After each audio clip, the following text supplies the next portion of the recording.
नमस्कार, बहुत स्वागत आपका। मैं हूं आपके साथ मनुराज सक्सेना। दक्षिण कोरिया के बुसान में अमेरिकी प्रेसिडेंट डोनाल्ड ट्रंप और चीन के राष्ट्रपति शी जिनपिंग मिले हैं। मुलाकात अच्छी रही है। चीन पर लगाया गया टैरिफ घटा दिया गया है। पहले ये टैरिफ कितना था, ट्रंप ने सत्ता में आने के बाद इसको कितना बढ़ाया और अब ये कितना हो गया है। इसमें एक टैरिफ चीन की नशीली दवा फैंटानिल के रसायनों से संबंधित भी है। तो ये समझेंगे कि चीन अब अगर अमेरिका को वस्तुएं आयात करता है तो उसे अब कितना टैरिफ देना होगा। मोटे तौर पर यह अमेरिका ने चीन से आयातित वस्तुओं पर लगने वाले टैरिफ दरों में 10% की कटौती करने का फैसला किया है। पहले चीन पर कुल अमेरिकी टैरिफ दर लगभग 57% थी, जिसे घटाकर 47% कर दिया गया है। अब सवाल है कि एक महीने पहले तक अमेरिकी प्रेसिडेंट डोनाल्ड ट्रंप चीन पर 100% अतिरिक्त टैरिफ लगाने की बात कर रहे थे, तो फिर चीजें कैसे बदल गईं? चलिए अब जवाब भी समझ लीजिए।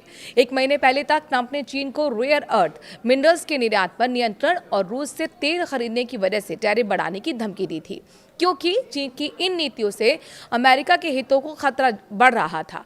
1 नवंबर 2025 से चीन पर 100% अतिरिक्त टैरिफ लगाने की घोषणा हुई थी, जिसका उद्देश्य चीन की रेयर अर्थ मिनरल्स नीति और वैश्विक तेल मार्केट पर रूस की पकड़ को चुनौती देना था।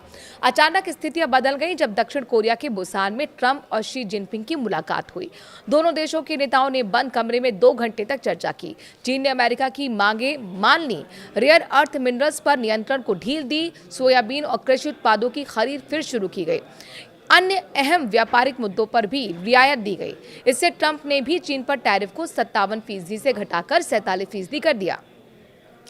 अब दूसरा सवाल यह है कि क्या ये कह सकते हैं कि चीन के रेयर अर्थ मिनरल्स को अमेरिका भेजने पर आमतौर पर रोक लगाने से अमेरिका इस समझौते के लिए मजबूर होना पड़ा?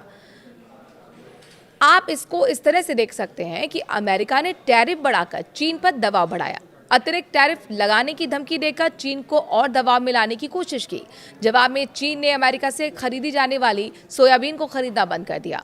अमेरिका के वाहन से लेकर इलेक्ट्रॉनिक उद्योगों में अनिवार्य तौर पर इसका इस्तेमाल होने वाले रेयर अर्थ मिनरल्स पर मजबूत कंट्रोल कर लिया। दुनिया में चीन 99% स्तर पर रेयर अर्थ मिनरल्स का न केवल उत्पादन करता है बल्कि उसकी रिफाइनिंग भी। इससे अमेरिका के महत्वपूर्ण उद्योगों के सामने जबरदस्त संकट खड़ा हो गया। ट्रंप भी ऐसा लग रहा है कि टैरिफ के बहाने दबाव का खेल खेल रहे थे। अमेरिका को ज़्यादा फायदा दिलाने का उसमें वो कामयाब रहे हैं। अब चीन सोयाबीन खरीदेगा और चीन उसे दुर्लभ पृथ्वी तत्वों या फिर जिसे रेयर अर्थ मिनरल्स निर्यात करना भी शुरू कर देगा। एक तरह से देखें तो ट्रंप जिस तरह का दबाव टैरिफ को लेकर बढ़ाया गया है वो काम कर गया है। अब सवाल यह है कि तो क्या भारत और ब्राजील को छोड़कर दुनिया के अन्य मुल्कों के साथ अमेरिका का टैरिफ वार सेटल हो चुका है? तो जवाब भी जान लीजिए। हाँ, ऐसा ही लगता है कि अमेरिका के साथ टैरिफ वॉर से संबंधित विवादों का बड़ा हिस्सा हल हो चुका है। भारत और ब्राजील के साथ भी इस पर कोई समझौता होना है। आसियान देशों की बैठक में जब ट्रंप और ब्राजील प्रेसिडेंट लूला की मुलाकात हुई तो उसमें भी ट्रंप ने यह संकेत दे दिया था कि उसका टैरिफ कम कर दिया जाएगा। भारत के साथ भी व्यापार समझौता अंतिम चरण में है।